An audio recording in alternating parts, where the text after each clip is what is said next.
I always wanted to be in the spotlight.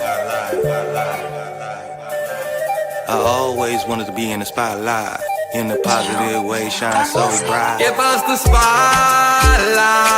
Tonight we're gonna put you in the spotlight.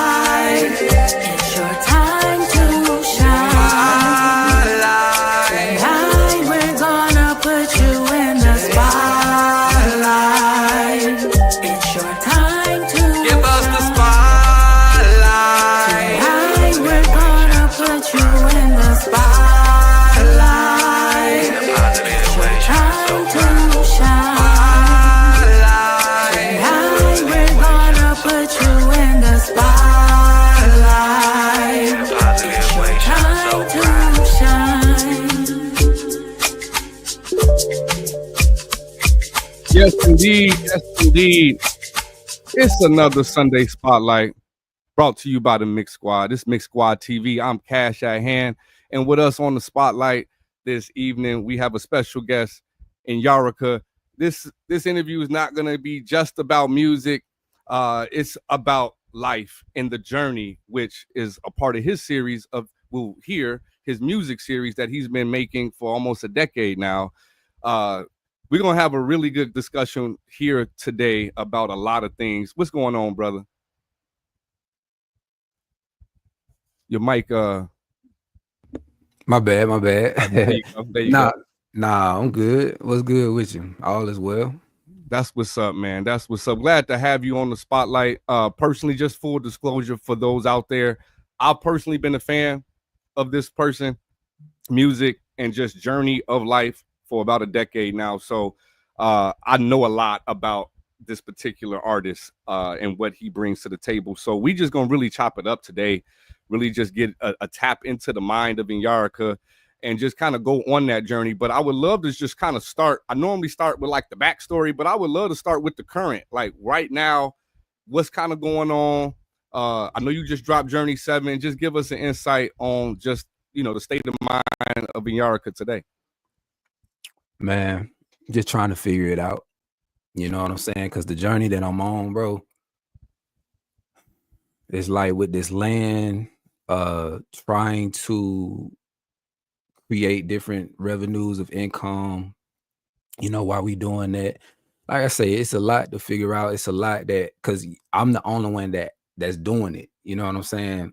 So with me being out here, putting myself out there like that, you know, I'm trying to figure it out that way I could teach everybody else, you know, and also the mistakes that I've made, you know, just, you know, I'm documenting everything. And what I got going on too is like I'm starting these classes where I'll be teaching people everything they need to know on how to look for land, what to look for, what to avoid, all the red flags.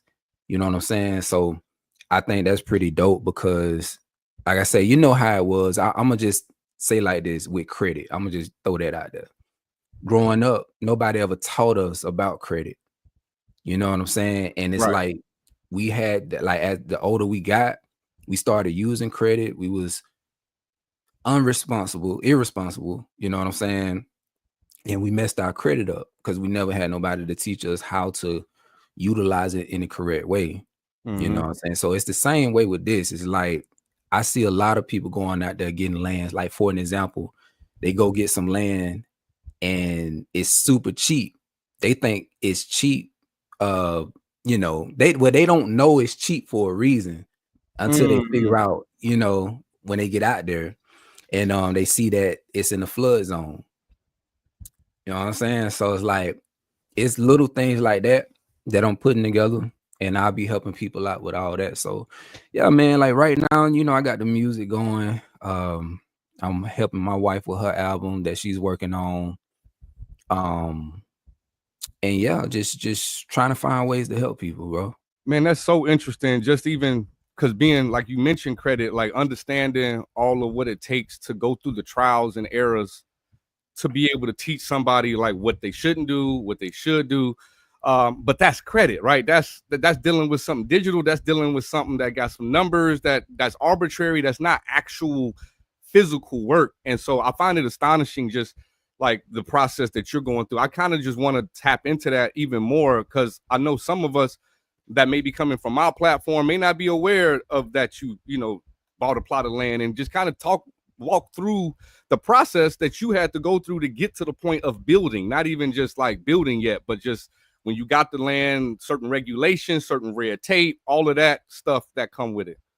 Well, the land that we were blessed with, I'm gonna just say that the land that we were blessed with, it had no restrictions. So I was free to do whatever I wanted to do. You feel me?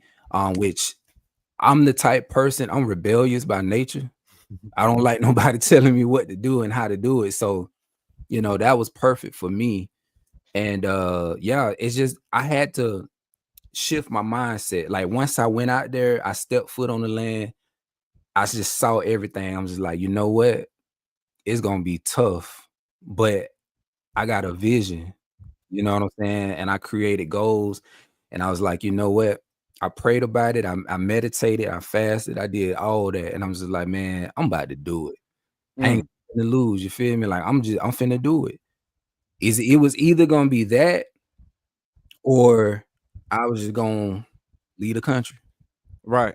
And I remember you driving trucks, us having conversations about like you putting that into plan, right? And I want to just commend you on that, because like I'm almost 40, bro. It's a lot of people that I talk to.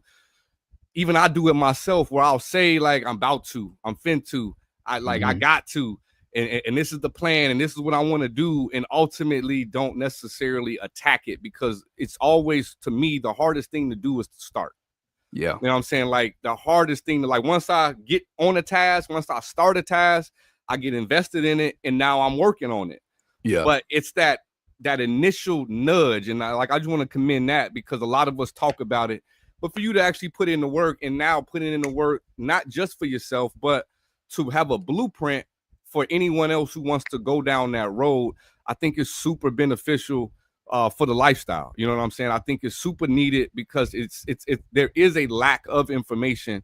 YouTube, you can find almost anything. You know what I'm saying? Like, I learned how to mix from YouTube. I learned how to install, you know, refrigerators and furnaces and all type of stuff that I have to do within my household to keep my household maintained without spending extra money elsewhere. But if I go to off-grid living, information is limited. You know what I'm saying? Like, it is pretty limited on like how to do this from step one. So my question for you would be, like, once you started, you know, I seen you had a friend kind of help you out. How long was that process to just get to where you could move in? So I want to say we started in 2021 and we finished in 2022. So it took a whole year. It could have been less than that, though, to be honest with you, but we ran into so many different challenges. I'm talking about with the weather, with cars, like it was a lot going on. But see, even that, like with everything that I was facing, I didn't give up. I was like, man, I gotta keep going. I gotta do this. You know what I'm saying? And it really taught me a lot about just the determination, and you know what I'm saying, the willpower.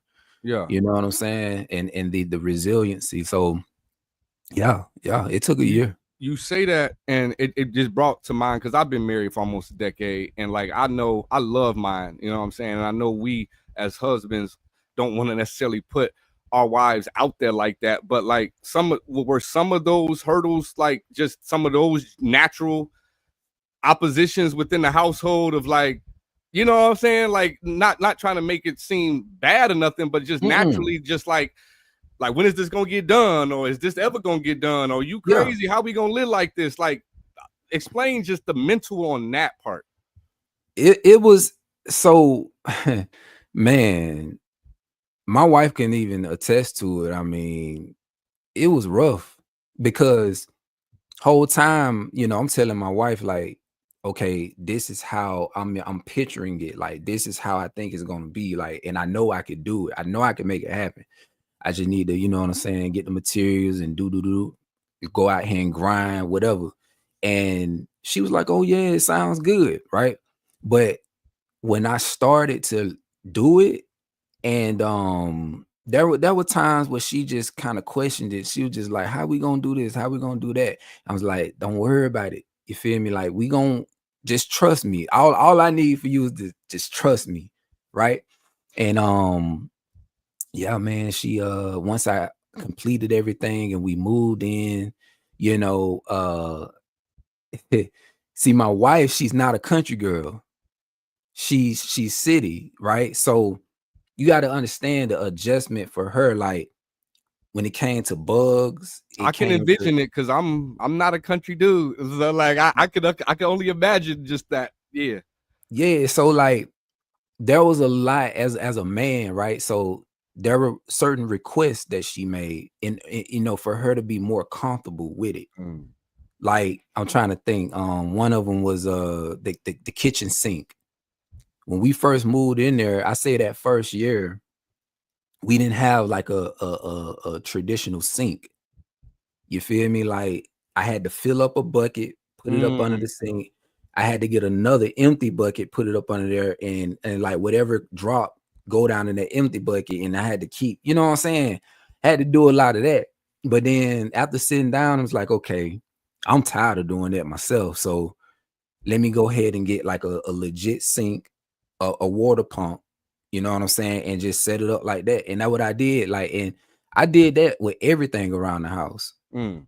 You feel me? So like I say, man, it's, I'm glad that, you know, my wife was present, because if had it been just me, I could do without a lot of that stuff. But I mean, you know, I want my comfortable. I say I want my comfortable. I want my family to be comfortable. I want Right. them to have a beautiful experience. You know what I'm saying? But at the same Absolutely. time, I'm teaching them how to be independent and how to be self-sufficient. You know what I'm saying? Absolutely. You Absolutely. know?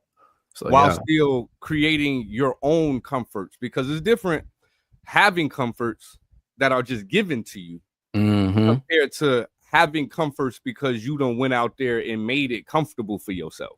Yeah. Right? Like, you putting a pump on and still you having to go do, you ain't call no plumber to come install nothing.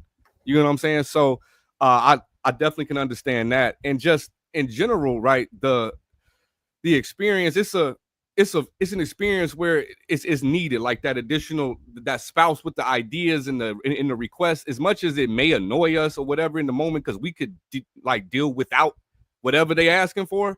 Mm-hmm. Ultimately, you know, I look at it similar to, like, if I had a crib to myself, I probably wouldn't have much decorations, probably just had a bare minimum, probably keep ramen noodles in the cupboard all day. Like, you know what I'm saying? Right. Like, but she come around and like, no, we need a picture here. We need the wall this color. And it brings a certain elegance and certain beauty that even I, over time, can appreciate compared to what I would be living like if it wasn't for my lady. You know what I'm saying? So as much as it does give us like some anxiety sometimes, overall, I think it is balanced to where, like, we need that from you, as well as you need us to be as stern as we can be on some things as well. So it's a balance. Yeah. For sure. I definitely feel that, man. I definitely feel that. We're gonna actually just make a quick transition to take a listen to one of your first tracks here. The first track that we're gonna listen to, man, is Speak Life. Just give us a little insight on that particular track and you know, about that track before we take a listen. Speak Life, man, you know, it's one of my most streamed. So I think it is the most streamed song of mine. I think it has over 1 million streams. And when I made that song, it's funny because I was starting a job down in Dallas, Texas. This was like 3 years ago, I want to say. I was starting a job down there. So they had me in a hotel for a week, right, doing orientation. And I had my computer, I had everything with me, right, my studio equipment. And I recorded that song right there in the studio, in the hotel. You know, so yeah, man, it's crazy. But yeah, Speak Life is just really, I thought about the scripture and how it talks about the power, there being power in the tongue or whatever. So I took that concept and I was like, you know what, let me make a song out of that. And I did not know that song was going to do what it did. But because as an artist, you know, we have our favorites and then we have our least favorites. And that one, it was kind of in the middle for me at that time when I dropped that album. But I mean, it's just out of nowhere, it just started trending. And we're gonna take a listen, but I'll just say this: that you definitely have a way of I don't know, captivating the audience just through your music.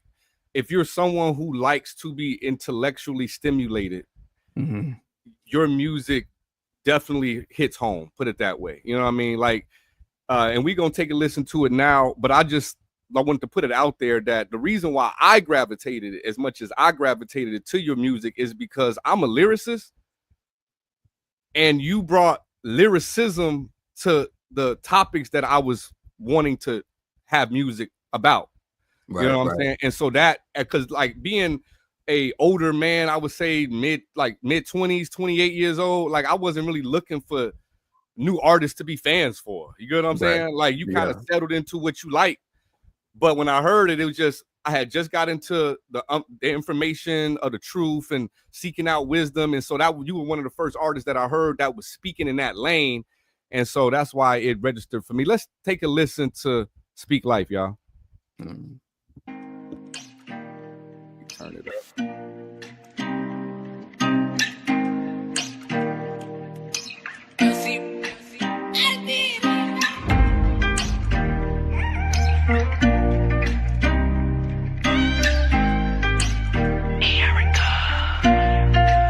They say it's power in the tongue.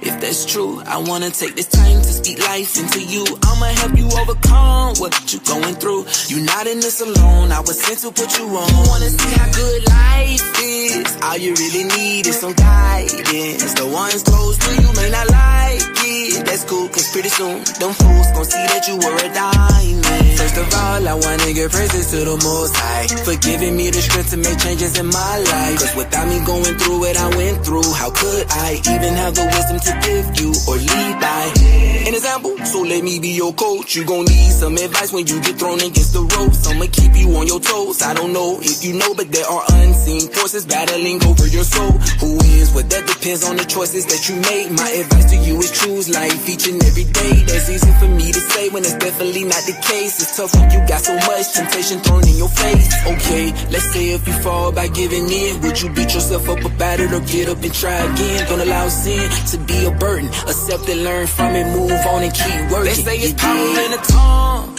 If that's true, I wanna take this time to speak life into you. I'ma help you overcome what you going through. You're not in this alone, I was sent to put you on. You wanna see how good life is? All you really need is some guidance. The ones close to you may not like it. That's cool, cause pretty soon, them fools gon' see that you were a diamond. I'm a SC, I do things a little different. I be at peace, cause I stay in the spirit. I'm a blessing to all those who dwell with me. I'm not flexing when I say my life's litty. Love is what my foundation is built on. Everybody I connect with, the vibe be so strong. I'm vegan, so I got love for the animals too. They're my sisters and brothers, I do not look at them as food, because I'm pro-life. I serve the God of the living, they be the most high. And anybody who don't like me, they'll be alright. They can keep that negativity on that side. There's so much love in my heart. Grab a hold of my hand, let me pull you out the dark. I'm a light and as a light, I'm just here to do my job. Know this journey is a fight, be prepared to go to war. They say it's power in the tongue. If that's true, I wanna take this time to speak life into you. I'ma help you overcome what you going through. You're not in this alone, I was sent to put you on. Wanna see how good life is? All you really need is some guidance. The ones close to you may not like it. That's cool, cause pretty soon, them fools gon' see that you were a diamond.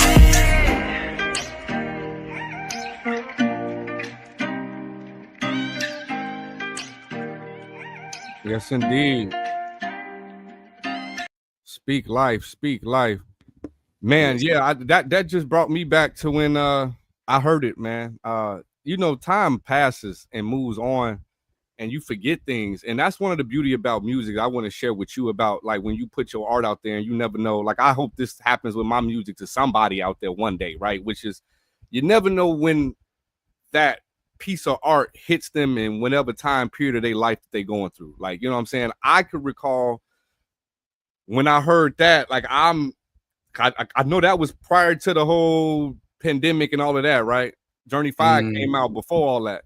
Yeah. And I was hurting, bro. Like I was going through some stuff, like just spiritually, mentally, in the world, as far as like not having much, damn near homeless, like scraping, like selling waters on the corner at the gas stations. Like I was jacked up, like I was in a bad spot. And so right, I could recall me hearing that and just like I remember at some point in time, I definitely had shed some tears to the music, you know what I'm saying? Just because I was hurting. You know what I'm saying? It had a lot to do with what you were saying in the music, but it was primarily because I needed the encouragement. I needed to be told that I was worth something. You know what I'm saying? I needed to have life be spoken into me because I was downtrodden. Like I was hurt. So just letting you know that's why I make music. You know what I'm saying? Is that like a part of the reason why you put the art out there? Yeah, and honestly, that's the reason why I never gave up on it. There have been many times in the past where I was in this space where I'm just like, you know what, man, I'm done, bro. Like I'm done making music. Like because I get into them, I fall into them spaces sometimes where I feel like, is it worth it? You know what I'm saying? Do anybody really hear what I'm saying? You know, so what reminds me of why I'm doing it is like when I get messages all the time, emails all the time of people just telling me like, bro, your music has done this for me. You know, my children love your music. You know what I'm saying? Like when I start reading all of that, bro, I just be like, let me get out this space I'm in, bro. Cause it's people out there listening, you know? So yeah. Miss May said the song was right on time around the time it dropped. It was my son's favorite song. And that, you know what I'm saying? That's basically going to what I was saying for myself. So like, it definitely is, you know what I'm saying? Your music hitting the right people at the right time. That's why, you know what I'm saying? I always encourage you to never stop because you just, there is power in the tongue, as you said, but there's also power in the chords.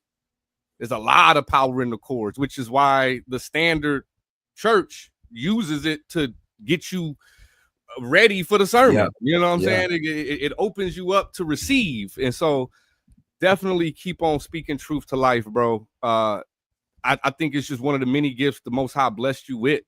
And when it comes down to just the musical talent, to be able to sing the way you sing, to go from that to being able to flow and rap, never give up on that. And your wife too, man. Courtney B has got a voice. So, you know what I'm saying? We definitely gonna get her on here at some point in time as well, because y'all as a couple, that's really to me what I look at as a power couple.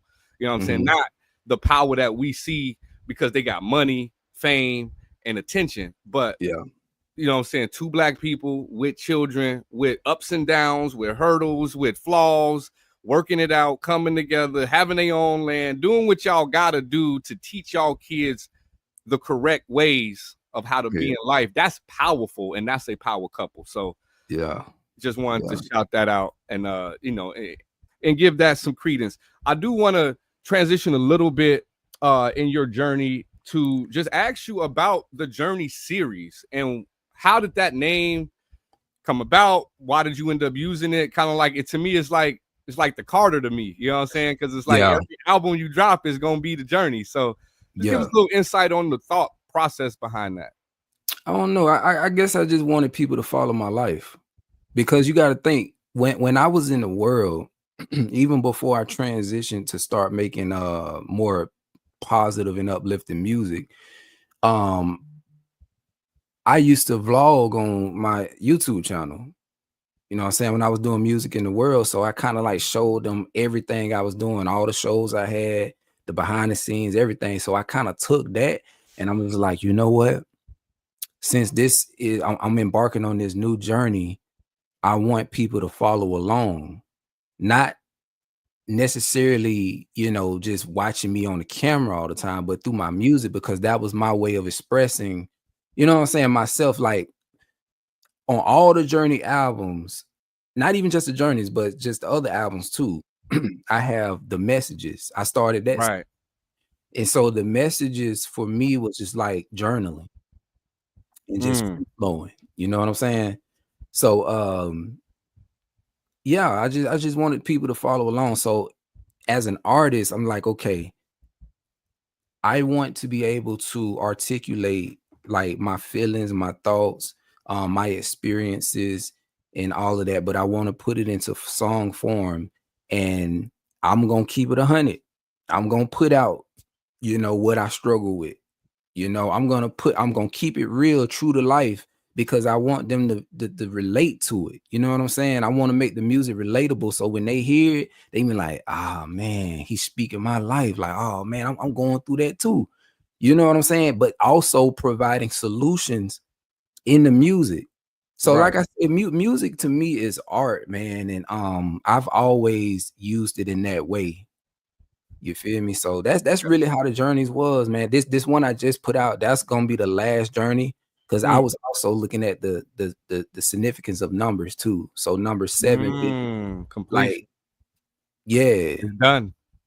So after this, it's just gonna be freestyling for real. I don't know what I'm gonna come with next, but Yeah. yeah. Well, I'll say that just and this is someone who I'm saying a lot of people in the comments can probably contest to this, following your music and just seeing the growth. Like it's like how it's supposed to be with your favorite artist. Like you start off at a certain level, music sound good. I like your voice, but the mixes is like, they okay, and then as you every single album is like you add a little bit extra, add a little bit more, add a little bit more textures, add a little bit more effects. You just kept building, with the craft, and so what happens from now is you're gonna keep building, bro. You're gonna continue to add to the arsenal, and you're gonna come back with something.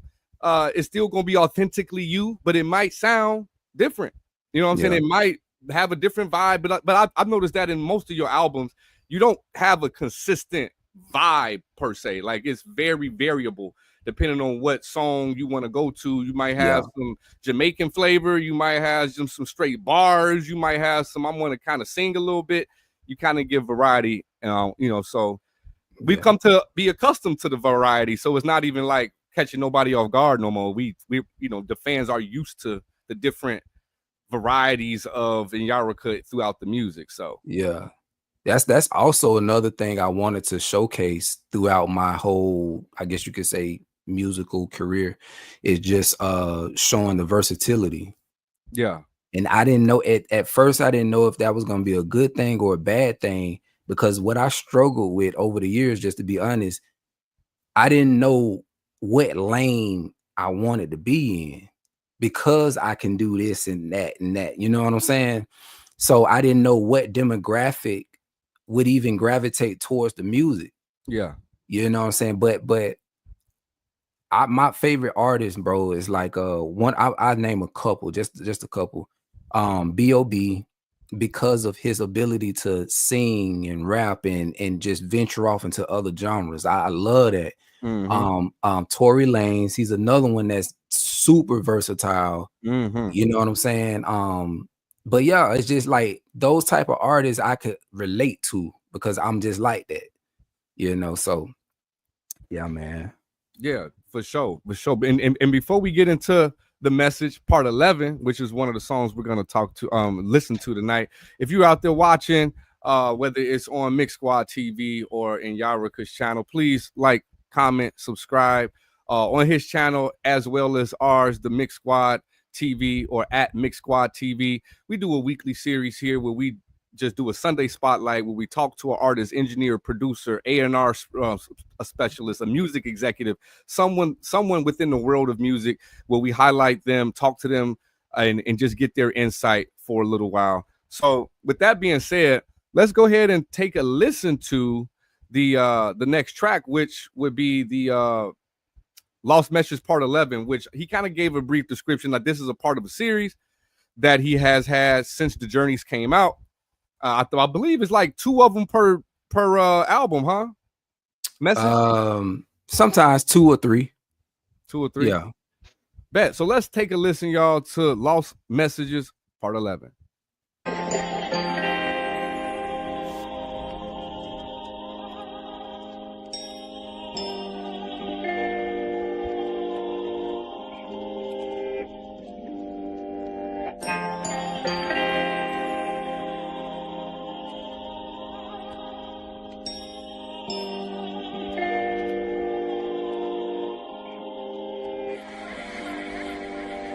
people in my ear telling me I should lead the country. Conflicted, am I standing my ground or am I running? Considering everything that I know, let me be honest. Whether I leave or stay, I'm hella prepared for what's coming. I peep the struggle, I sympathize with those who going through it. Ain't the sharpest tool in the box, but I got some dope solutions. No confusion, I keep it simple, no metaphors included. If you actually apply the knowledge, you'll find that it's conducive. Due to massive layoffs, it's hard for people to keep up with rent, mortgage and bills. I mean, let's be for real, what we seeing is actually prophecy being fulfilled. I used to shout from the depths of my soul, the end is near, but I had to chill as I began to feel like I was pushing fear.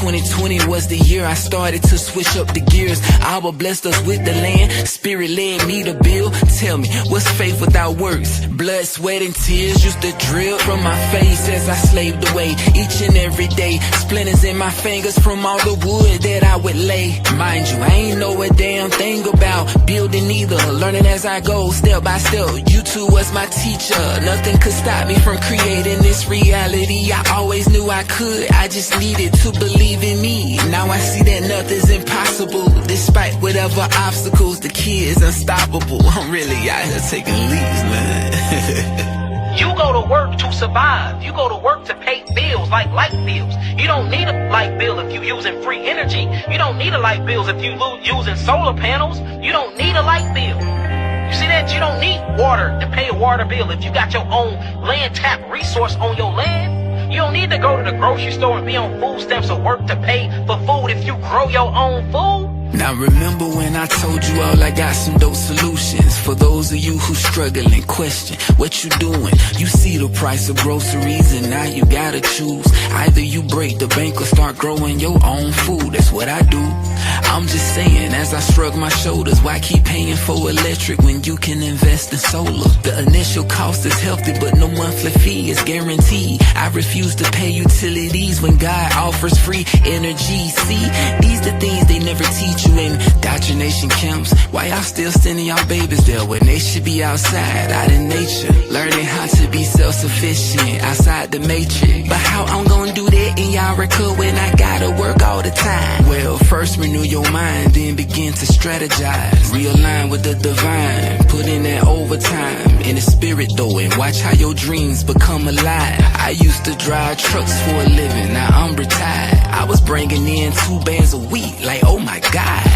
No lie, 4 years I was on my grind with intentions to get what I need and leave it all behind. I chose to live in my purpose cause for me it's more fulfilling. And now I get to spend all my time with my wife and children, promoting the family business, making the honest living. Hey, can y'all forgive me? I don't mean to be long-winded. Lost Messages part 11, man. Journey. I already know what time it is, man. We just vibing for real. But I hope this was encouraging, you know. I hope it resonated with who it needed to resonate with. Indeed, Yes, sir. indeed. Lost Messages part 11 on Journey 7. You can go stream that on all the platforms. You can go to Inyarachaa page on YouTube. You can go to his topic page on YouTube and take a listen to that entire album. Get those numbers up. Definitely something that is needed for the ears of all people, and especially our youth and our children. We need to get them on music like this early and often so they could be inspired to do more than just out here doing what they doing right now. Mm-hmm.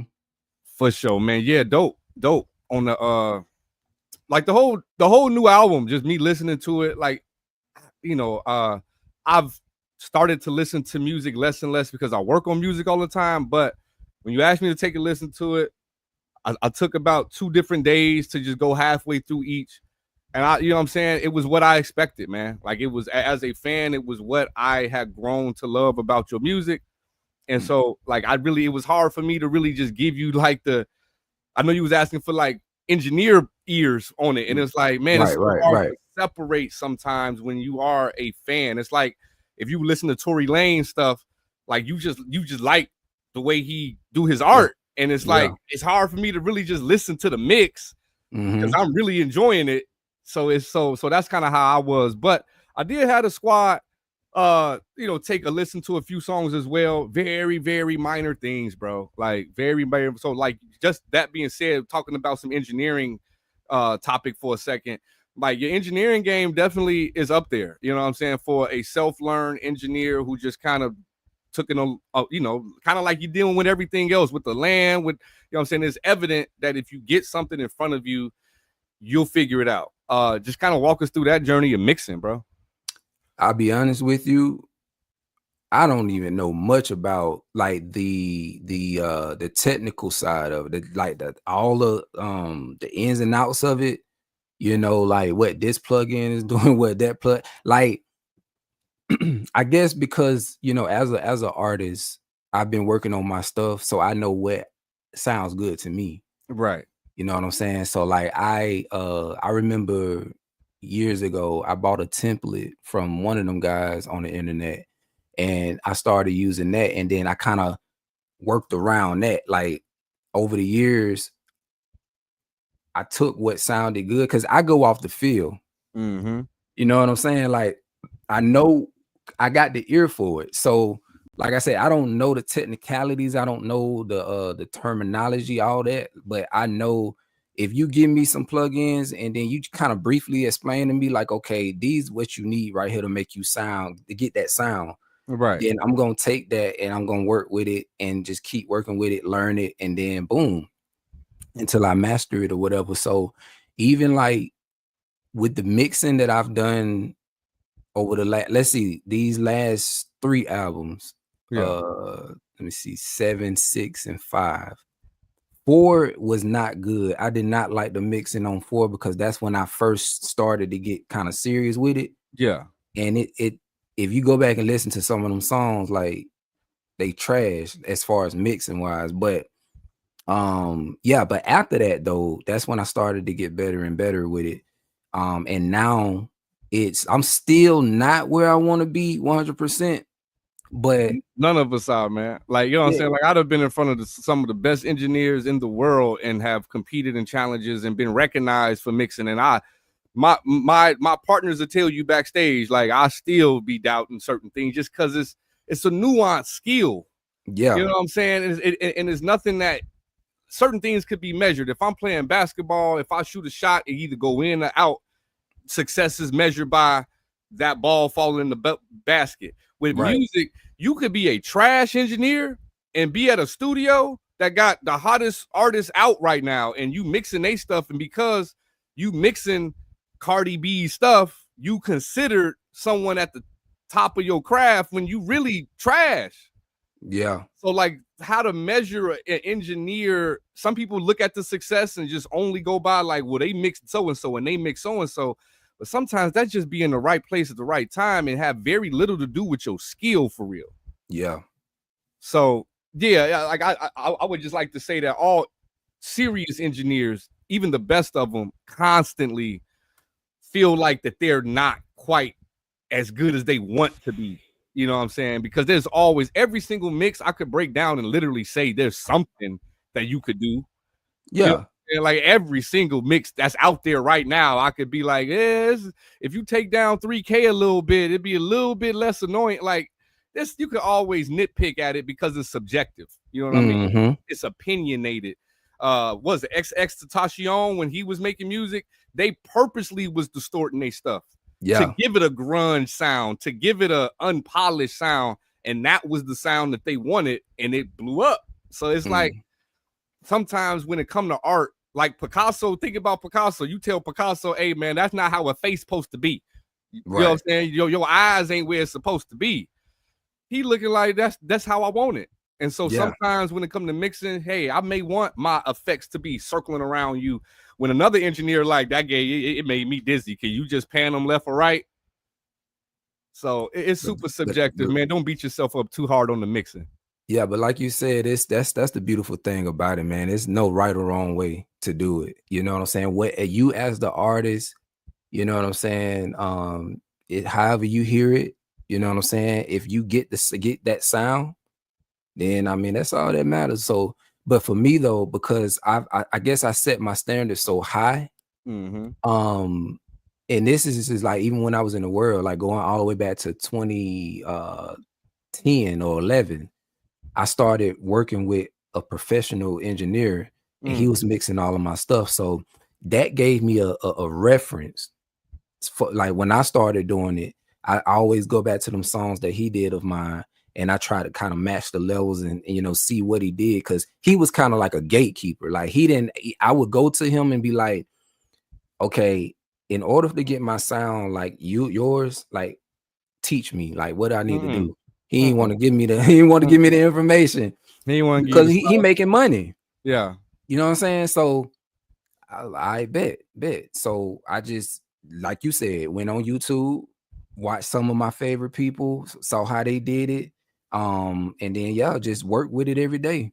And that's crazy because that's actually what we're creating here with the Mix Squad. You know, as far as joining the squad, is that we want to not allow people to have the ability to gatekeep. We have a community where we're having people come join, come learn how to not just mix, but even on the artist side, like if you're really serious and you really want your stuff to go, are you putting any money behind any ads? What ads are you targeting? Are you doing Google? Are you doing Meta? Are you doing, you know, saying, well, like how much, like what's your budget?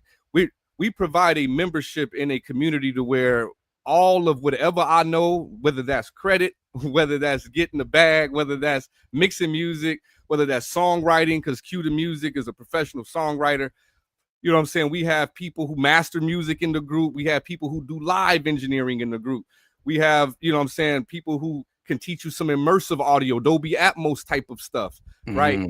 All of these things are crucial for just development overall for whatever the aspiration of that person is. If you're just an artist, we can focus in on just artist stuff. We don't got to teach you how to mix, right? So we created that on Mixsquad.com/join the squad because we all came from a similar situation where we felt like there was some gatekeeping.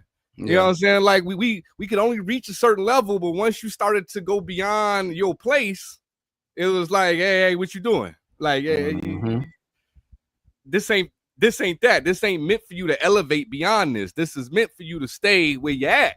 And I'm like, no, that ain't how we move. So we came up with a solution, which is a community that just is telling it all. Like we gonna give you the sauce. You know what I'm saying? We gonna give it all. So that's what's up. But yeah, man, I actually want to take another pivot off of the music for a second, and it's an interesting question I'm interested in. I know the audience is interested in. I know my team is interested in it. The journey of growing produce. Walk us through just the whole shebang. I know you gotta protect it. You know what I'm saying, you out there with the animals, the bugs, nature. Yep. You know what I'm saying? Walk us through just your journey when it comes to growing your own food, bro. Well, what inspired me to start growing my own food is because, like, all right, my uncle, he's like 90 something. And, all my family back in Alabama. I'm in Oklahoma right now, but all my family in Alabama, and we got like, I don't know what you would call it, but it's like family land. You know what I'm saying? And so basically my uncle, bro, like he's been doing it his whole life. All of my great aunties and uncles, that's what they was doing. Like they grew up on farms, growing their own foods and stuff like that. And so I remember having a conversation. This is when I was like in the process of building the house and everything. Yeah. I remember I was over the road. I think I was in New Mexico. I don't know, but I was on the phone with him and I was just like, hey, Unc, like, man, you got chickens, you got livestock, you got all that stuff going, right? So like, just put me on game about everything. You in your 90s and you doing it. You still doing it. You feel me? And so he was talking to me about it. And I learned a lot, man. Just that conversation, and it lit something in me. So I had wrote down in one of my notebooks that like once I finished building a house, I was going to create a garden, right? I ultimately what I want to do is create a food forest, right? So once we moved in and everything, I started off with like probably 5 raised beds. And then there's another section out on the land where So I got 2 fruit trees. I got a nectarine tree and a plum tree in the same area. So I was like, okay, me and my homeboy was like, okay, let's put a fence around this and then grow stuff on the inside of it. Right. So I mean, like I say, the whole saying that, oh, they got a green thumb, I don't believe in that no more. I believe what it comes down to, man, is knowledge. At the end of the day, having a knowledge and understanding on the soil, right? You got to understand, because the soil, if it's acidic, then you can grow certain things in it. If I'm not mistaken, I think blueberries thrive in acidic soil. It's like you have to learn the soil, you have to learn the ecosystem, you have to learn so much. Even when it comes down to like the mycelium and all of that stuff, bro. Like I had to learn about compost. I had to learn about how things break down and how it feeds the soil. You know what I'm saying? So it's so much that goes into it that people don't realize. They think that, okay, if I have a seed, I can boom, drop it down in there and that's it. And it may be the case for certain things, but not for everything. You feel me? Like you have to understand the conditions in order for that seed to germinate, in order for that seed to grow and thrive. So with me, let me show you this. I show this all the time. I got it right here with me. I got a lot of books, but books like this, it goes into all that, how to grow food, how to store food. Like if you got fruit trees, you know what I'm saying? Yeah. What to do. Like, and again, what's the book again on the title so we can tell people? It's called Back to Basics. How to learn and enjoy traditional American skills. It's a Reader's Digest book, y'all. So if y'all out there and are interested in just getting the information necessary to begin the process, to have the knowledge already there, go ahead and get Back to Basics. Tap into the book so you can, like, I need to get the book because like I don't have as much knowledge as I should in regards to growing anything for real. Yeah. But it's not as difficult, you know what I'm saying? It's really simple, man. Like I said, it's just you got to understand, as a people, we've been disconnected from nature. We've been disconnected from the land. So of course, it's a learning curve. And it has, listen, I feel like there's a spiritual connection as well. We're very spiritual people, so I feel like once we get back connected with the land, with Mother Earth, bro, it's a wrap. It's a wrap. She gonna take care of us. Like we gotta, we gotta connect. We gotta tap back in. We gotta tap back in. And a lot of it, man, we could spend a whole separate hour on just all type of stuff that's just going on out here in this world. You know what I'm saying? Right. On a spiritual level, on a physical level, stuff we got going on right now, with the wars breaking out and how we have been talking about this amongst ourselves and to people for over a decade. Like, this is what's gonna happen. You know what I'm saying? So to us, when we get to this point, it's almost like, well, what have you been doing to prepare for this whole time? Because like, I'll talk to people that I've been talking to for a decade about this stuff, and they still just talking about it, and it's like, but you said you knew that this was coming, so what have you been doing to prepare? And I think what I've gathered from you hearing about your story is that you decided, like, hey, I'm gonna bunker down, I'm gonna tap into the roots, I'm gonna be off and out the way, off the grid, and I'm gonna stay here. What got you to that point? Because I know you had mentioned, like, I was in debate whether or not I was gonna either grow and establish stuff here in America or go off, out the country. What ultimately just made that decision for you, or what led you to that decision? Well, I mean, it was a few things. Because I'll be honest, like, if I really wanted to, I could have left the country just like other people are doing or have done. But I'm a realist, man. I'm one of them people. I stopped pushing fear a long time ago. I realized that, when we talk about the beast system, all these countries that people are running to are a part of that beast system. All day. They you know, they may not realize it. They feel like they, you know, by them going to these different places that they have more freedom and things of that nature, which it may seem like that. But at the same time, a lot of the things that are being implemented, digital ID, digital currency, all this stuff is happening everywhere. Everywhere. You did what I'm saying? So it's like when I started seeing that, I'm just like, bro, am I running away to become a digital slave? Or am I just gonna, you know what I'm saying? Because I have a connection to the Americas. You know, there's this doctrine that, you know, we come from Africa, and it's no disrespect to anybody who believes that, right?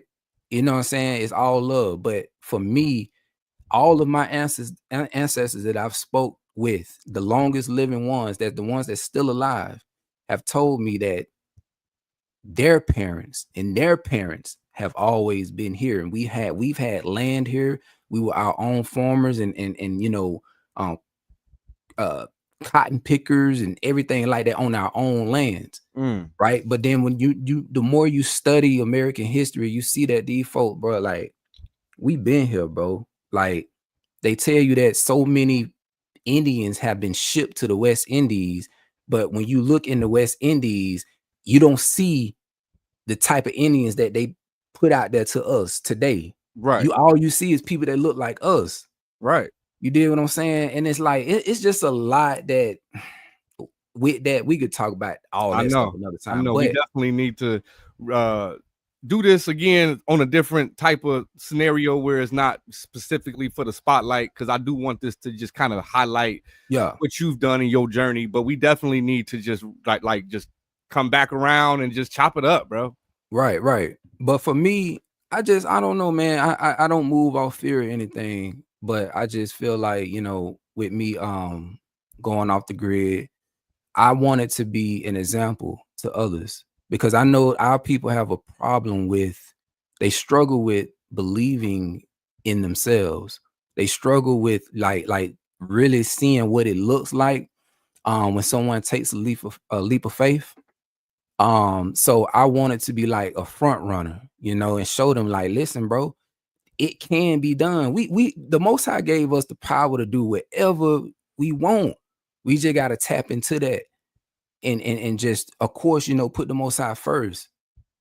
You know, it's kind of like it's a give and take type of thing. Like, we have to sacrifice, you know, our comforts, our, you know, the conveniences and things of that nature. But then understand, like, when the scripture talks about, you know, don't worry about what you're going to eat. Don't worry about what you're going to clothe yourself with. Don't worry about this and that. We worry about all this stuff too much.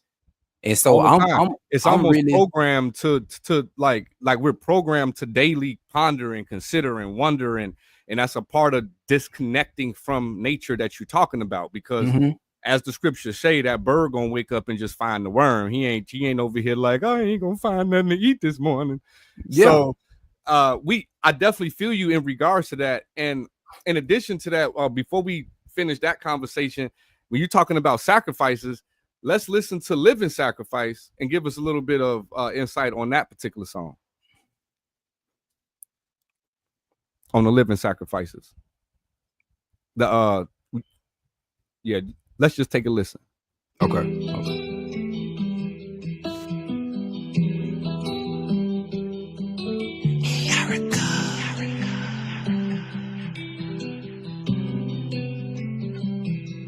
I'm a living sacrifice. I chose to be a service to the people that be hurting. Lord knows I don't deserve this life.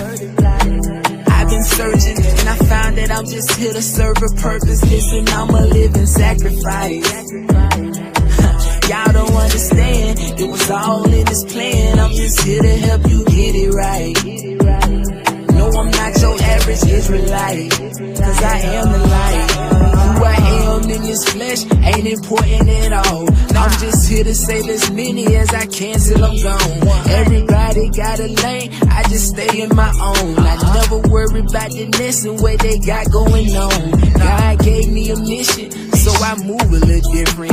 Everything I say and do, it ain't me, it's the spirit. Yeah, that be God that you hearing. He uses me as a vessel when he wanna take control. I don't fight, I just let them. I sacrifice my carnal life so I can do this work. I'm trying to save a few souls before I leave this earth. I hope and pray that when you hear this, you digest these lyrics. Just know we out here in these trenches, no square business. I'm a living sacrifice. I chose to be a service to the people that be hurting. Lord knows I don't deserve this life. I've been searching and I found that I'm just here to serve a purpose. Listen, I'm a living sacrifice. Y'all don't understand, it was all in this plan. I'm just here to help you get it right. No, I'm not your average Israelite, cause I am the light. Most of these Israelites do it for the image. They talk bad about your Christians, but they ain't no different. Modern day Pharisees is what they are. All they talk about is law, but don't be showing love at all. I find it kinda funny how they claim to follow Christ. You a wolf in sheep's clothing, I can see it in your eyes, boy. Quit with all them lies, boy. Narrow is the way, you can't play on both sides, boy. Living double lives, boy. I sacrifice my carnal life so I can do this work. I'm trying to save a few souls before I leave this earth. I hope and pray that when you hear this, you digest these lyrics. Just know we out here in these trenches, no square business. I'm a living sacrifice. I chose to be a service to the people that be hurting. Lord knows I don't deserve this life. I've been searching and I found that I'm just here to serve a purpose. Listen, I'm a living sacrifice. Y'all don't understand, it was all in this plan. I'm just here to help you get it right. No, I'm not your average Israelite, cause I am the light.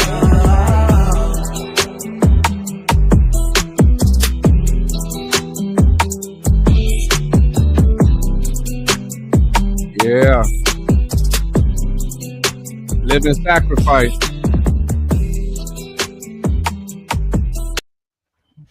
Living sacrifice. Yes, sir. Yes, sir. Yes. You see, you got the comments tapping in, say connecting with his children. We got Shalom. We got people tapping in for you today, man. Appreciate, love what you're doing as well. People showing the love out here for you, brother. As is deserved. This is your spotlight. I know being a spiritual being like yourself, where you really try to shield off praise, try to shield off any accolades, and try to just be humble and stay grounded. I find that this is important to still do for each other. You know what I'm saying? Because there are individuals who do deserve their shine, their spotlight, their recognition to be at least stated to the masses like, hey, I recognize you for what you're out here doing. And so though I know you carry a humble spirit and it's gonna like take it like in stride, just know that I'm just one person, but I'm sure a lot of people who listen to you feel the same exact way that I feel right now, and that they're just appreciative that you exist, that you put out the art that you do, and that you carry the spirit that you carry, because it is uplifting to others who are just looking from abroad. And oftentimes the good thing I'll say about Inyarachaa is that, like, though we've never met in person, we've had several different dialogues, and he's not any different than what his music suggests.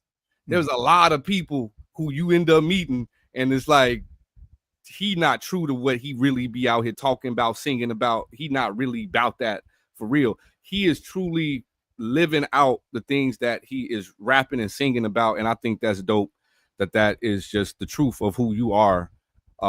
So I'm just honored to be able to give you your flowers on the Sunday Spotlight today, bro. But let's continue in the conversation that we were having just a minute ago. We was talking about, like, you was in a transition of the thought between going, you ended up staying just because, like, you was talking about your roots and all of your ancestors, and how they like are part of the Americas. And I didn't want to cut that off. I wanted to actually finish you having that dialogue about that.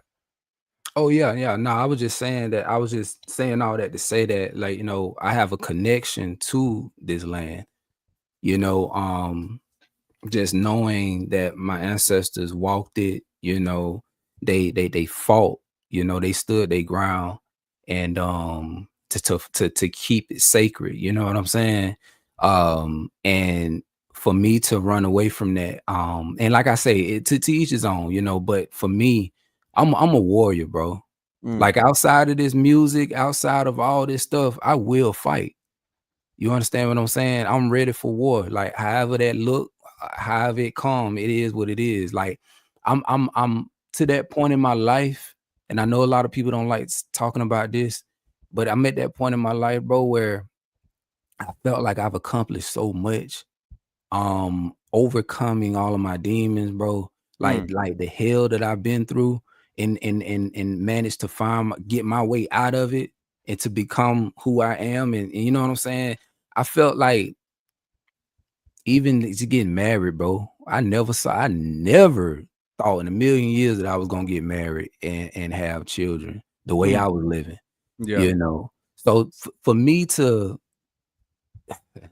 look back at it, bro, it's just like I don't care about death, because I don't believe in that. I don't believe we die. Right. You know what I'm saying? I know that I'm gonna live on through my children. You dig what I'm saying?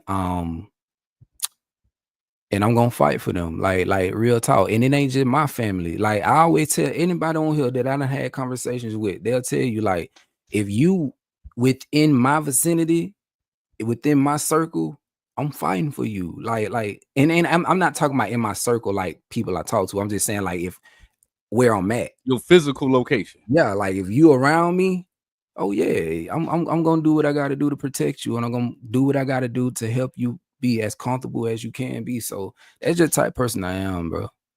Yeah. No, I mean, and it's apparent. It definitely comes off just genuine. You know what I'm saying? Like I've been around the block. I done talked to a lot of different people, man. I done been in high stakes corporate sales environments and dealt with some real snakes, like multi-million-dollar deals and stuff. And you get a sense of just how some people are just full of shit.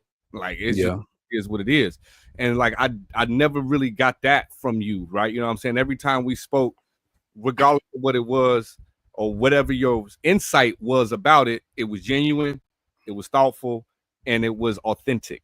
And that's what I have learned to love about this brother, is that's what it's gonna be. I see we got AI Bible movies. He says is there a way for me to follow the Sunday Spotlight? Absolutely, brother. You can go to @Mixsquadtv on YouTube. We're simultaneously doing this live. Mixsquad is the website of Mixsquadtv. We do a Sunday Spotlight every single Sunday at 7 p.m. Eastern time. And we do a show on Thursday as well that is more so music news and mixing and more into just music overall type of deal. But yes, thank you for that. And I actually subscribe to your channel. I have seen quite a few of the AI Bible movie clips that have been released, by the way, just to let you know. So it would be an honor for you to follow us back for sure. But yeah, we're gonna actually just go ahead into the last song of the night, guys. This particular song is called Truth on the Journey 7. This is the new album that's out. And while he's getting situated, we're gonna go ahead and just play that track real quick.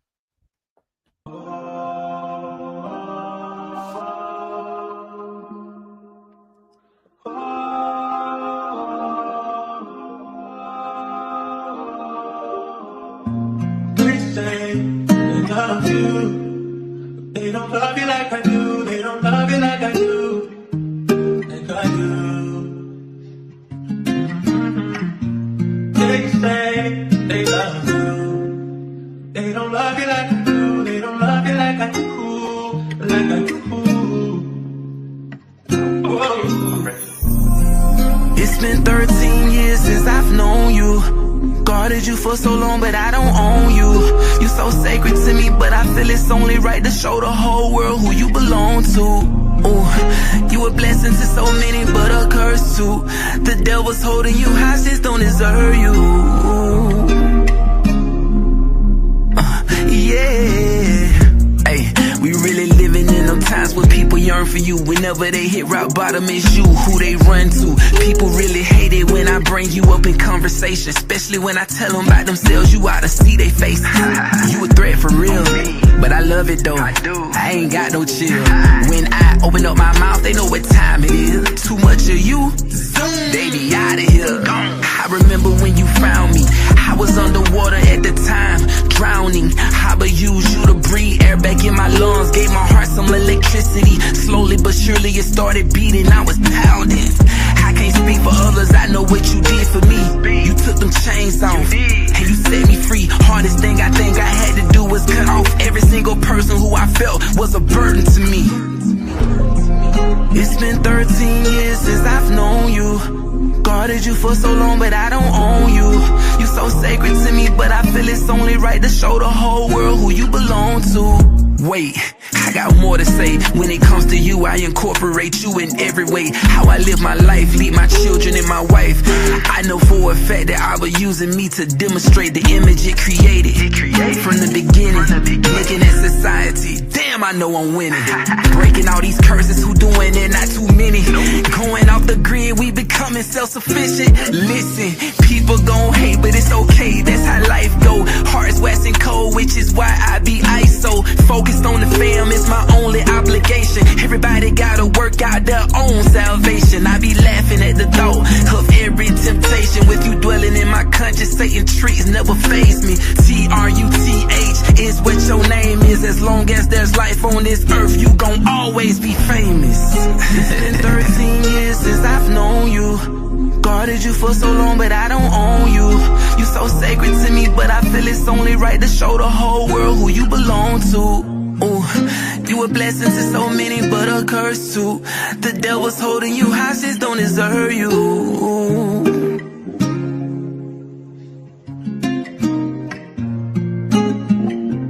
Yeah, truth. Inyarachaa, 37. Man, go stream that out, y'all. We need them numbers up so the truth can be, spotlighted more than just for the Sunday spotlight. We need this truth on everybody's Spotify playlist. But yeah, man, it's dope. Just the storytelling of it, how you're speaking about the Holy Spirit, or the truth, in a sense where you're just talking about like the relationship you've had and how you're trying to share and how people respond to you because of that. I think it's a really thoughtful in the actual songwriting part. Like, like those type of songs. I find it when I do songwriting, I find it extremely easy to make bop songs, like stuff that just bop. Yeah. Like it's super easy. I just need a couple phrases that people find popular or may, like kind of like, I hate to, bring it down to these terms, but like what the helly, like something really easy that you could do and just get everybody saying it. Those type of songs, super easy. It's the ones that require me to build the story. It requires me to put these words and stack them on top of each other to really just build up the story that I'm trying to tell. I find myself spending way more time finishing those type of songs than I would do to just make a vibe. Tell us about your creative process and when you make music. How do you go about the process? Do you punch in? Do you write? What do you do when you're in the creative mode? 3 of the songs we played, I freestyle, I punched in. That one, Truth, I was literally, I recorded Truth right here. And yeah, I used the punch in method. So for me, it don't, I mean, I can write or I can just freestyle it. But when you listen to songs like you just explained, with songs like that, it requires a little bit more thought. You know what I'm saying? So like even though I did the punch in method, I sat and I kind of thought about every line, as if I was writing it. But yeah, I do it both ways, man. They both work well for me. And then I work pretty fast too. So It speeds up my workflow. It's just good for me. Yeah. Yeah. I So like like, to ask artists all the time because there's different workflows that everybody has and different zones that they get into. Some got to light an incense and like, you know what I'm saying? Like there's different things people do to get into their mode. right. You know, and is there any like quirks or any like weird things you do? I gotta have nothing but green M&Ms or something, like anything crazy. Nothing, bro. like my whole time, my whole life, ever since I've started with music, I think in the beginning I had to have like a bowl of cereal. But now it's just whenever I hit a beat, I get that vibe, I'm going in. Like I don't need nothing else. Yeah. You know. So I appreciate that about myself too, because I do like yourself, you know, I've seen other people like they need things to Right. kind of get them there, but nah, I just if I'm feeling it, I'm going in. Do you ever? Cause I know, like you say before we in the backstage, like we listen to our own music like a million times before we put it out and stuff like that. Do you ever find yourself caught up in your own music? Like while you're listening to yourself by yourself, do you ever get emotional about something you've created? You know what? In the moment, I don't, but after I put it out and don't hear it for like a couple months, then go back and listen, I do. It's weird. It's weird, but it's just like not often, but like every once in a while, I'll go and listen to all of my albums straight. Yeah. Just listen to everything. And I do get emotional, man, because I'm like, dang, bro, I cannot, it be tripping me out that I done dropped so much music. You know what I'm saying? And it's like music, bro. I'm just like think about the career of I keep mentioning the Carter just because like I grew up back when I was listening to that music, Lil Wayne, when I was a teenager, 20 years old or whatever. And he got what 6 Carters, and he got a bunch of mixtapes and stuff, but still, like you had Journey 7, you know what I'm saying? Like you've put out as much music in a smaller amount of time frame. Wayne been rapping since I was a teenager, bro. You know what I'm saying? Like I've heard of you for about 10 years, and within that decade, you've put out 7 albums. More than that. I put out, I think total, since Truth on My Awakening, I put out like 12 albums. So from 2016 till now, 12 albums. Yeah. I usually like put out 1 or 2 a year. But yeah. Yeah, I mean, it's dope to just, you know, have that type of catalog. And it is interesting to me that you go back and listen. Cause like me now, I got a studio album out. When I go back and listen, I be wanting to take that boy down. Like just cause like I've leveled up so much in skill set overall. Yeah. That I just be like, I don't know but it's kind of like, it's funny because what you said is the reason why I keep it up. You had told me something way back when, you probably don't remember me telling me, but you was like, bro, you know, I keep all of my old Lil Boom stuff up just so I can show the journey. Like back before you was in Inyarachaa, and I was like, you know what? I'm gonna use this as a like, hey, this is how I used to sound and how I used to mix. And now this is where I'm at now. But every time I personally listen to it, I'd be like, oh my God, this has got to go. Now there are certain songs where I listen to them, I cringe a little bit because you got to think about it. Like, see, my whole process and how I record and stuff, I take my time now. Right. I'm not in a rush to put something out. So what? When I listen to them older songs, I say like even Speak Life, or to somebody said Zion. Yeah. All them songs, when I listen to them, I be like, I wish I could have done more to it. I'm just saying from an artist standpoint, I wish I could have added some background, layered it. You know what I'm saying? Right. Yeah. No, and I get that. I truly get that. And I know that was one of I think something that I believe Audio Manipulator backstage was just saying about one of the tracks. It was like, man, just fill out some backgrounds, but like that's all a part of the growth, man. Like it's all a part of just knowing better, right? Like even spacing them out to where they sound more of a choir type feel, like different techniques and stuff you end up learning over time. Right. Do you feel the difference of growing your own produce from grocery stores produce? Do you feel the difference? Oh, so like when you consume your own produce, do you taste the difference? Do you feel the difference in the food?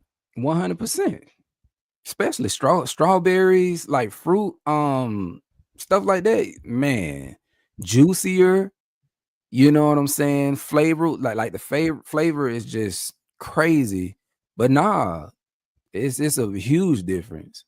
Yeah, I think I seen a short of you eating peach, and you was like, "Bro, this is so juicy, like Man, it's and sweet." that was last year. That was my first time really harvesting like the peaches. But this year, crazy. Now that I know what I'm doing Right, with right. it, right? So yeah. Yeah, that's one thing with experience, and you can't. It's hard to replace it. Like once you did and got all the trials out the way, like I bet you this harvest gonna be even better. Like just because that you got all that out the way. Yep. The cucumbers taste really good. I got carrots growing right now. This my first year growing carrots. My first year growing potatoes. Okay. The Yeah, give us a watermelon. list of what you got growing right now. So I got sweet potato. I have, you know, the regular potatoes. I have carrots. I have, of course, tomatoes, different varieties of tomatoes, cherry, beefsteak. I have some exotic ones that I'm growing too. Of course, strawberries. I got a lot of strawberries. I got watermelon growing, onions, garlic. What else? I got a lemon tree that I just planted. I got a couple banana trees out there. I'm talking about actual banana trees. So yeah, because like I said, I'm building a food forest. So I'm trying to like create the aesthetic too. Like once you like come on the land, I want that mud to look like a dang on jungle, like bunch of banana trees and stuff. So yeah, I got a lot of stuff growing, man. And this just the beginning though. Like I'm learning know, more right? and more. I mean, I can't wait to see what this look like, man. Just in 5 years, right? Because you might have more people who actually want to, you know, come out to the community. We got Inyarachaa Israel said, "What would you say is a major spiritual hindrance that prevents those awakened from detaching from religious tradition? And what is your favorite album and why?" It's a great question. You asking me that or asking you? I'm assuming you're asking you. Oh. What's good? That's my bro Justin, man. He go by Inyarachaa, but he said, "What would you say is a major spiritual hindrance that prevents these traditions?" Oh man, I think it's fear more than anything. I think it's the fear that religion pushes on people. I'll give you a great example. So when and you look at the Messiah when he was talking to the Pharisees, he was just like, you know, y'all hold the keys to the kingdom and y'all hinder those who want to go in from going in, right? So I feel like if you look at it today, especially when we talking about the spiritual aspect, you got a lot of camp leaders, a lot of church, you know, pastors or whatever. Like anytime somebody mentions, oh, we have to go within, we have to, you know what I'm saying? Like, yeah, it's like oh no, that's new age, that's demonic, that's this and that. Stay away from that. You feel me? So Right. I just feel like, man, it's the Closed-minded and closed-minded because of the fear, like you yeah. mentioned. Like they've shut that off. And I fully understand what you're saying. I was just like, it like some conversations you have, you realize when you're talking to someone who's been indoctrinated in religion, when it's just certain things that are just like, they'll say certain things because the Bible will say it, but in retrospect, won't believe in the same. Like, for instance, 4th of July, you know what I'm saying? We talking about voodoo and stuff, but you believe like that the Most High can do this, the Most High can do that, but then don't believe that voodoo exists at all. But like, to me, like, you believe in one magic, but don't think the other one has any relevance or any effect on what we got going on around us at all. It's like, like sometimes just you be so indoctrinated in what you thinking of, you not even considering that what you believing in is would be considered magic to someone who's not into the book. Like you trying to tell me that this spirit do this and this spirit do that and all of this happening, and that you don't call that magic? Like so to someone who's unlearned or someone who's not looking at it from a narrow mind, you could call biblical magic because like it's all within the same understanding of the spirit and the spiritual. Yeah. You know what I'm saying? So, but as soon as you put the word magic behind it, now it becomes that fear monger. It becomes, oh, wait, magic. I don't do magic. Like, Yeah. I mean, you praying to something to do something for you spiritually. Yeah. Yep. Now you're right. You know, it kind of starts to dibble into what people would consider magic to be. So I understand what you're saying. Sometimes we just got to get out of our own way and just get out of the fear of things. Yeah. So I agree with you. But what's your favorite album and why? My favorite album, man, I'll be honest. My favorite is Journey 4. It had to be between Journey 4 and Journey 4 and Visions. Because Journey 4, you got to understand, like I said, when we talk about awakening. I forgot about Visions. Yeah, real old. That's 2016. Yeah, I forgot. But I say Journey 4 because that was during my second awakening. And that's when I started to tap more into the spiritual side of things, you know, and I started to introduce all of that to the people listening. And I ain't gonna lie, when I dropped that album, I caught a lot of flack. You feel me? A lot of what I was saying was going over people's heads. And for that, I lost a lot of support. When I say this, I'll be honest. I don't care about the numbers and nothing like that, but I do pay attention. Yeah. Before I dropped that album, I was getting 40, 50, 60,000, 100,000 something plays. Yeah. But when I dropped that album, I started to see a decrease in the amount of plays I was getting, and it's because of the things I was saying. Yeah. Like when I said Christ is not a man, but in fact it's an oil. Yeah, checking out. They start tweaking. They check it out, man. They'll find, and a lot of times it's similar. We are people of we're creatures of habit, and a lot of times what we end up doing is we prop people up just to tear them down, bro. Like, and as soon as you get to start to elevating beyond the norm, as soon as you start to tap into something that's just a little deeper than the status quo, that's when people all of a sudden like, oh, you tripping, you off, you out of there. But at the end of the day, what I was hearing is that you were seeking. You were seeking to know more and to be more in tune with what is truth than just the surface. And by default, you ended up creating, you know, you become the black sheep to some degree because it's not in line with what is being taught amongst the camps. Right. So it happens, but it's something that, you know, I'm glad that you decided to go on your own journey. I'm glad that you, as your own man, decided to take upon it yourself to really dig deeper into what's going on around us, what's happening, and just make your own decisions when it comes down to your family, your legacy, your seed, because it is alleged that a lot of us don't decide to go on. We like the comforts of the congregation. We like the comforts of having other people in our corner. We like having the encouragement that we get by being amongst the body. And it's hard to be outside of all the people that you want to be a part of and still have the same spirit, the same humility. You know, sometimes that vindictiveness comes up and you want to show people like, I told you, you know, like it. Yeah. So I understand it. And, you know, I would just say, brother to brother, just stay on the beaten path, bro. You know what I'm saying? The Most High got you. We got on Journey 4.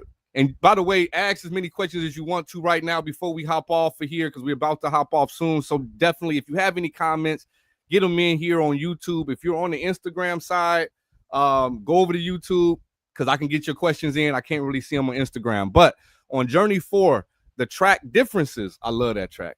What inspired you to create that track? Reason being, because it helped me through my entire walk. Plus, it's one of my favorite tracks. I was on the road, actually. This when I first started driving trucks. And I was on the road. I remember where I was when I wrote the song. I think I was in Minnesota. I was in Minnesota, and I was talking to the brother Zook, and I told him, I said, "Hey man, I got a beat. I ain't even come up with the lyrics yet, but I had told him I got a beat." And then so I'm in the truck, and I was at the truck wash. Yeah. And while I'm in the truck wash, because you know, whenever you go to the truck wash, you gotta wait for a minute. So I'm listening to the beat. And I was just like, ah man. So I just caught that vibe. So and you know me, I'm always the type of person, man. Whatever I see going on in the community, I'm gonna speak on it. Yeah. So I'm just like, There's a lot okay, of fighting. yeah, I'm seeing that, bro. It's all these people having all these differences and things of that nature. Like, you know, I want to speak about it because I see too many people allowing their different perspectives, you know, to cause them to fall out, you know, and it's just crazy to me. So yeah, I came up with the lyrics, and then I think after I recorded it, I hit up Sleepy, and then you know, he did what he did to it. He's And still so yeah, mad that his auto tune ain't on there. yeah. And I was just that tripped me out because actually, you know, the program that I was using, I had bought a iMac from somebody that was loaded with Pro Tools on it. You know, it was cracked. So I'm thinking that the auto tune was gonna be on there and everything. Like again, I'm new to all of it. Right. I get it. So when he sent his stuff back, I'm thinking that that's the way it was supposed to sound. I didn't know. I didn't know, but because you never use auto tune. Right. Which I think is dope just in general, because even on like esteemed singers that I mix, like I'm gonna throw a little bit of tune on it. You may not hear it, you may not know it's on, but just in case they wobble off key a little bit, it's gonna fix them back in. But for the fact that from the last time I spoke to you, was like I've never even used auto tune on a single track. Yeah. I just started using it a little bit. I think I can't even remember what songs, but yeah, I don't use it a lot. Yeah. Kia Israel says, outside of finding out who I was, and yeah, we all on a different timing, he speaks to us differently according to how you seek him. I can agree with that. I can agree with that. Like, because we are different beings, man. Like, we got different brains, we got different experiences, different nature, different nurture. You know, me being from Chicago, talking to like, you know, there's a brother in Nigeria, Phaedra, you know what I'm saying? One of the brothers that's a part of the squad. Our experiences of life is just so vastly different that what I consider things that drew me closer to the Most High is not even on the same level of things that he experienced that drew him closer to God. So, you know what I'm saying? By the way, he's watching right now on the gram, and he say he definitely liking I'm Living Sacrifice. So you just got a new fan from Nigeria.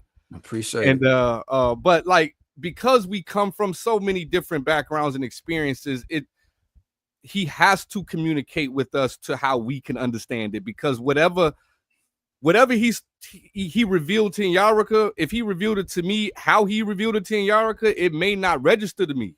I may not see it the same way. I may not understand it in the same light.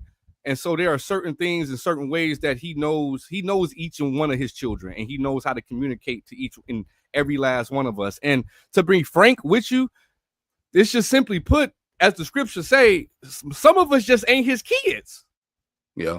It just is what it is. So like, and then too, one of the things I talk about it, because you know I do presentations on all of this. Everything that I talk about, if I say anything, I'm going to demonstrate it, you know, substantiate, show you some evidence on why I'm saying what I'm saying. So like I talk about it, like you just said that, you know, you're not his children or whatever, right? So I think in one of my presentations I was talking about what scripture is that, man? I can't remember right now, but it's the one that talks about the carnal man or the animal man and not receive the things of the Most High. You feel me? Because that person is operating on such a low frequency or such a low vibration that it's disconnecting that, you know what I'm saying? That channel, like you can't receive anything spiritual. You always gonna look at it from a carnal lens, Yeah. or a carnal, perspective or whatever. So a lot of stuff that I be saying, of course you ain't gonna get it, especially if you ain't trying to. And I feel like that's the problem with us too. We don't communicate with each other well, man. Like I feel like when I did Journey 4, that's the reason why I dropped Journey 5 so fast, because I dropped Journey 5 right behind Journey 4 because of all of the flack that I was getting. And I kind of spoke about it on Journey 5. I talked about how people who claim to be friends of mine, people who claim to care so much about me, when they heard me say certain things that they didn't understand, they didn't reach out to me. Right. But they were talking about me behind my back. Or and I'm online, just like, come on, or whatever. You know what I'm saying? Come on, bro. We supposed to be better than that. Right. Like, Right. And that's how I feel just as a community, and you hitting on the head, before we close. It's just that we ought to do, we getting older, we ain't getting no younger. It's us that are getting up there in our years, right? We mid-30s, we ought to be able to just hit a person up, communicate with them, share our grievances, our whatever we disagree with, and still be brethren. And like it ain't, because what that little tidbit of what you understand that I don't fully see it that way, how is that hurting us literally? Right. Like collectively, that ain't either one of us gonna be right once we deceased or not, and that's gonna be that. But outside of that, us operating amongst each other, we should still be able to have a fence of protection that protects each other. And like, oh, but this brother, he believes in something outrageous, I'm not gonna protect him when it hit the fan. Like, that's crazy. And that's how they be acting. I never understand it, but I hate it, man. And I think that's a perfect way to to kind of wrap it up. But I would say this is that it's necessary. It's necessary because it hardens us. It allows us to see the reality of what, because I was somewhat naive when I got into the truth, bro. Like, I thought like I was in this fairy tale where people all of a sudden weren't people no more. Like, they was renewed and they was different and they didn't act like they used to act. And so like, there's a realization that we still dealing with individuals that got the same problems before they learned about the truth. Yeah. You know what I'm saying? And with that, we just have to have a level of patience, and we have to have a level of understanding that not everybody is understanding at the same rate that you understand or at the same level you understand, and just be forgiving to those who bash us, who talk bad about us, who got nothing negative but to say about our names. Just have an open and forgiving heart for those people, because it's only going to strengthen you at the end of the day by having that type of approach, because the Most High is going to bless you for forgiving somebody who hates you. You know what I'm saying? So to some degree, I say it's necessary, because we have to go through those experiences to be able to discern what we should be messing with, who we should be messing with. Not everybody appear to be who they say they are, so there's a lot of that you dealt with, that I've dealt with, that a lot of us that are watching are dealing with, because it's a part of the process. It's a part of getting to the finish line. So I would just simply tell you, bro, welcome it. Welcome it. Bring it on. They got something crazy to say, because you teach, like I remember when you decided to talk about going into not consuming meat any longer, and that became a huge ordeal with the different peoples in general, and was like, oh, you off because you're not consuming meat. And it's like, that's that man's body.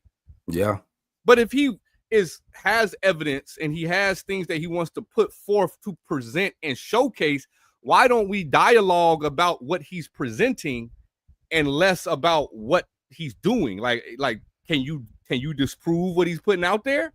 Because I'd rather hear you talk about that than you just talk about, oh, he off because he don't eat meat. Well, he brought a presentation. What you got?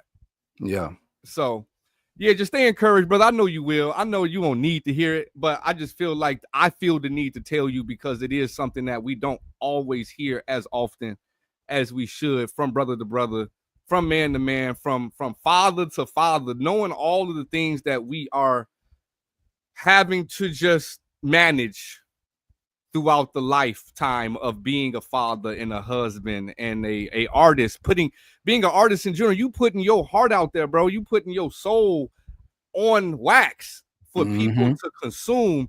And I don't think the general consumer understands the emotional impact that can have on artists, because we are putting ourselves out there and you're just listening, and you can have whatever opinion. Oh, this whack, this weak, he don't, you know what I'm saying? Like, so there's a lot that we consume and deal with as artists. So just stay on the up and up, bro. Stay encouraged.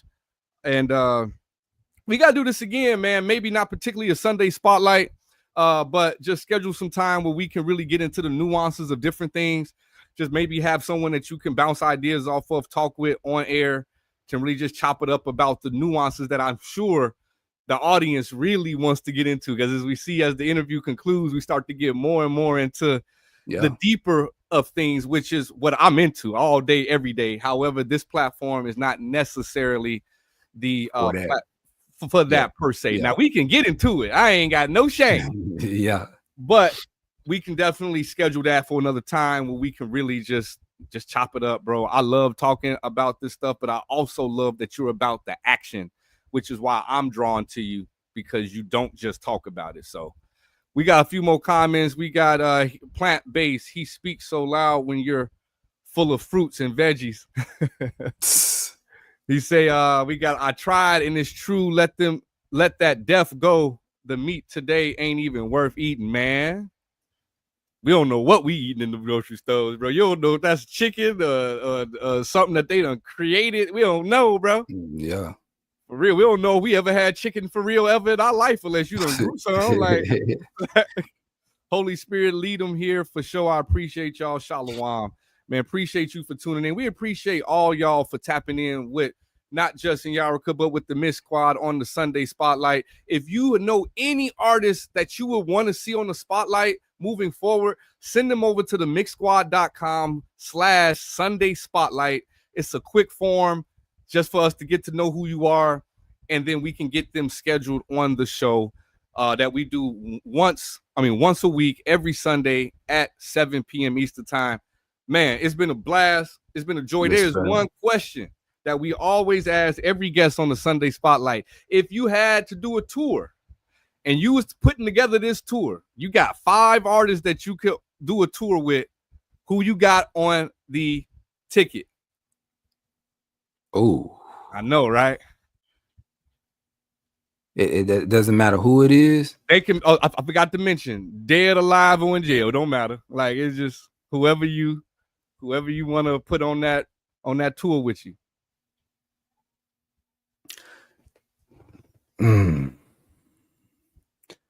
I'm in a different space right now. Like I said, I got my favorite artists, but for the type of message that I'm trying to push and promote, I wouldn't want them to come.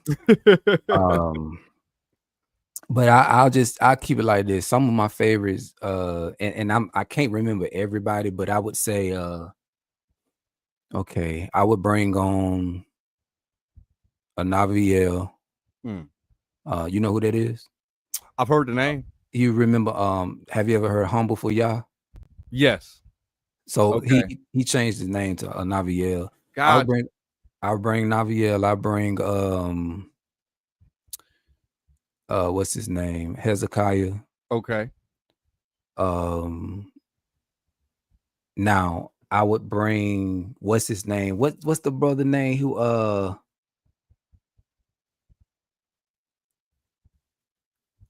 under in alignment? I can't remember his name, bro. I don't know. Dang. Anyway, I'll bring Courtney Bell. Okay.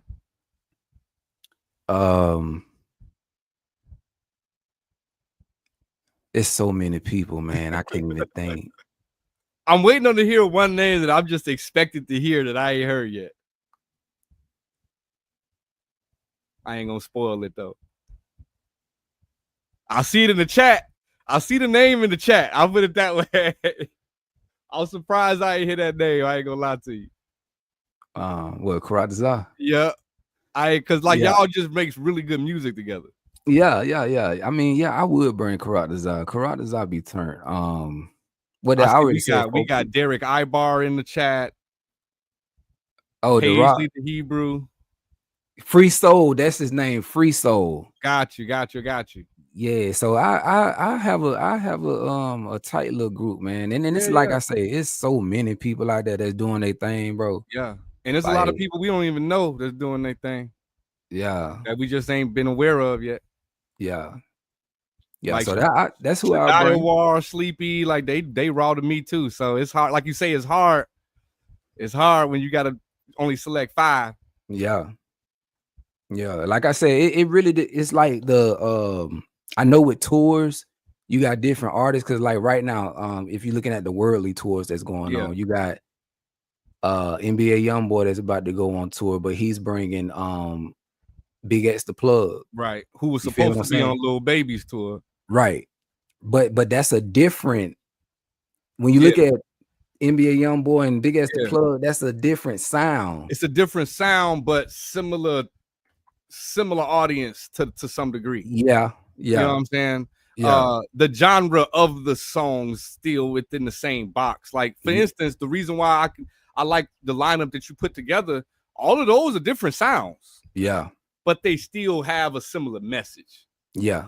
You know what I'm saying? So you can still get the enjoyment of a concert of having all of these different sounds, this different artists, but they all have a similar push of a message. So I think that's a dope. I think that would be a dope tour, man. We need to figure out how to make that happen. Get a Truth Music tour going, bro. Man, I'm ready. I don't even care if it's Truth Music. I don't care what it is, because I can go with the best of them. Like, yeah. You can put me on anything. Like, at this point, like I said, I don't drive trucks no more. Right. I'm ready to give it my all with everything. I'll say this. That's, I guess, I felt like you at first, because I'm a variety, versatile dude that just don't really know a lane. But what I say is that I also struggle not only with that, but I struggle with the fact that I don't make traditional Truth music. You know what I'm saying? Like, what's my lane? Like, I'm speaking truth. Like, if you listen to the music, like, I'm speaking about things that we all in Truth music speaking about. Right. But I'm not necessarily a higher Kwame Asharala. Like, I'm not really using the language within the camps and the groups. I'm more so trying to reach those who don't know no better. And in order to reach them, I can't really go over their heads with the Hebrew like that, because they don't really know what I'm talking about. Man, listen, you gonna start a whole nother conversation. Like, that's the reason why they don't fool with me like that. And I spoke about that. I was like, because I don't say the name all the time. I don't say we the people all the time. And it's like, bro, y'all already know, you already know what it is. You feel me? So it's like, I had to take a step back, and I'm just like, I'm trying to reach the souls, everybody. Absolutely. And I felt like I had the ability to do so. So I'm just like speak life. Bro, I cannot tell you so many people who come from different walks of life, different backgrounds, they all vibing with it. You feel me? It does something for everybody. Yeah. And even in that song, I said, I'm a S scene. The ding ding. I was gonna try to, man. I wish we had more times, because I was like, man, I want to tap into that. When you got into the esoteric knowledge, that's when I really wanted to just like pick your brain and like really get into the nuances, the meat of the things that you were diving into. You know what I'm saying? But like I say, we just gotta make this a regular thing where we hop on the live and just get into it, bro. We just gotta make time for ourselves to really just do it. You know what I'm saying? Because I'm super interested in that part. Because I remember when you went into that route, when you started really going into the Quorum Caves and looking into the Dead Sea Scrolls and really starting to come with some not out of the box information, because it wasn't to me, but maybe because I think on a different level, but it was like, oh, this is newer than what I'm used to hearing. You know what I'm saying? And when I hear stuff like that, it intrigues me to find out how you got to that point. You know what I'm saying? I don't immediately jump to, oh, that brother tripping. just because that's not what I've learned or understood. I immediately jumped to what led him to this conclusion. I'm interested in finding out what he has learned, because maybe I will be on that same plane, or if not, I could at least understand how he got there. Right. So we just got to do it on a different time and day, bro. I'll definitely need to just link up and do that. But in regards to the Sunday Spotlight, man, it's been a pleasure. As everybody could tell, those who watch the Spotlight, I ain't gonna lie, I'm a fan. So it's been an honor for me to do this for this hour and 45 minutes. Definitely won't be the last time we chop it up with Inyarachaa. Let's see, we got another comment. He got there by speaking and letting that meat go. For sure, man, for sure. And definitely got a support group. Love the fact that people came out, supported you, man, commented, liked, subscribed. Love it. Love the whole interaction we had. Outside of that, man, we normally just go ahead and end the stream. There's a short little outro. If you could just sit tight for like 5 more minutes, we can chop it up with you backstage, and then we'll be out your way. It'll be right after this outro. And this is the Mix Squad. We got 3 words for you. Join the squad.